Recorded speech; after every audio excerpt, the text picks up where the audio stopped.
This is a spatula I ordered before I had to cut off the wood to make space for my fingers so that I could do the finger spin, because that's what the Backyard Hibachi Chef, a YouTuber, told me to do, so I had to do it because he's very wise.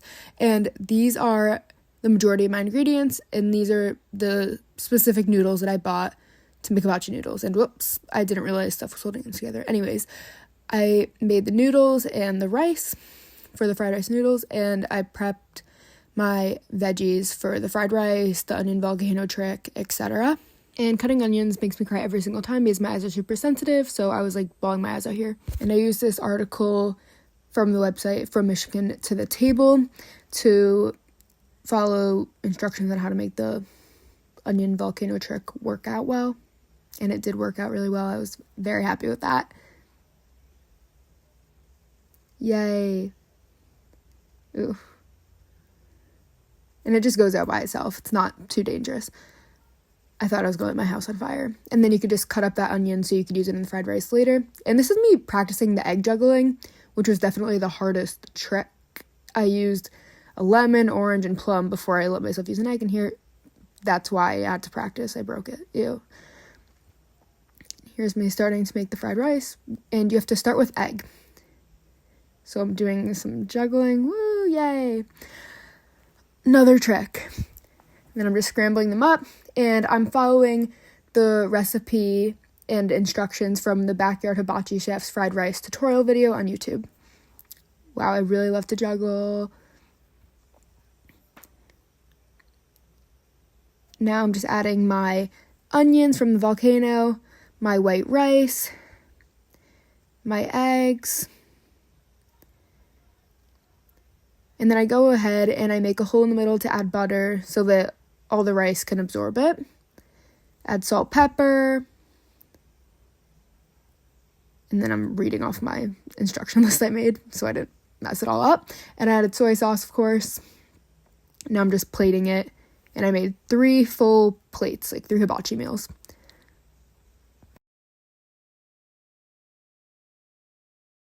So this is my first plate picture. You'll see the plate progress throughout.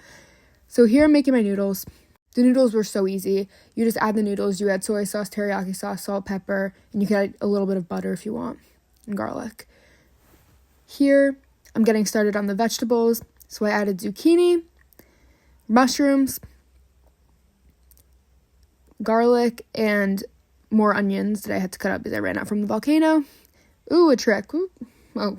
Woo! Just showing off a little. Here I'm just plating it again. Some soy sauce for a quick touch of flavor. And here I get started on the shrimp and steak. There's a lot of oil in this meal, so I added more oil to both, salt, pepper. Shrimp cooks really quickly, so I had to be quick with it. And I added butter to both. And I'm following the Backyard Hibachi Chef's YouTube video tutorial on how to make hibachi, shrimp, and steak in this. So I added soy sauce to both, lemon to the shrimp, mixed it up, plated the shrimp because of how quickly they cook. And then added a picture. And I had to go back to the steak because I did mess up a little. Being a hibachi chef is hard, lots of multitasking, and I'm horrible at that. So I cut myself some slack here, restarted, added some garlic, oil, butter,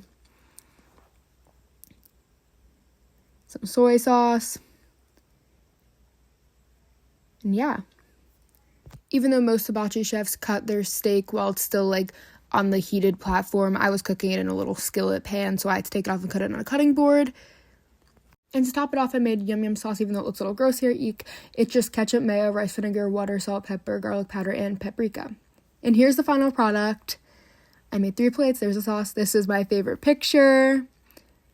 Very focused. And just another picture of the final product. Yay.